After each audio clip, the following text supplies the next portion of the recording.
Hello friend, आंचल जी के P channel में आप सभी का स्वागत है। आप लोग कैसे हैं? उम्मीद करते हैं कि आप लोग अच्छे होंगे। और बता दूं कि पिछले 3-4 दिनों से मेरी वीडियो पे कमेंट आ रही है कि भाभी आप बहराइच में किस गांव में रहती हैं, बहराइच में कहाँ रहती हैं, कमेंट करके बताइए, हम आपसे मिलना चाहते हैं। तो भैया, मिलने के लिए अभी बहुत समय बचा हुआ है। और बता दूं कि मैं आप लोगों का सपोर्ट कैसे करूं। अभी मेरा खुद ही चैनल इतना डाउन चल रहा है। आप लोग बुरा मान जाते हैं कि कमेंट करते हैं, रिप्लाई नहीं करती हैं। तो ऐसा कुछ नहीं है। आप लोग ऐसे प्यार दुलार आप लोग देते रहिए। प्लीज़ मेरे चैनल को सपोर्ट करिए ताकि आगे चल के हम आपका सपोर्ट कर सकें। और जितने मेरे चाहने वाले हैं उनसे मैं बता दूं कि आप लोग बुरा मत मानिए। और इस टाइम तो मैं मायके में हूँ, गोरखपुर।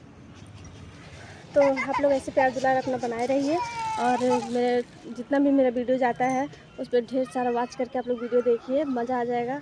और ऐसे ही वीडियो मतलब अच्छा अच्छा बनाते हैं। आप लोग ढेर सारा प्यार दुलार देते रहिए। तब तक के लिए बाय बाय।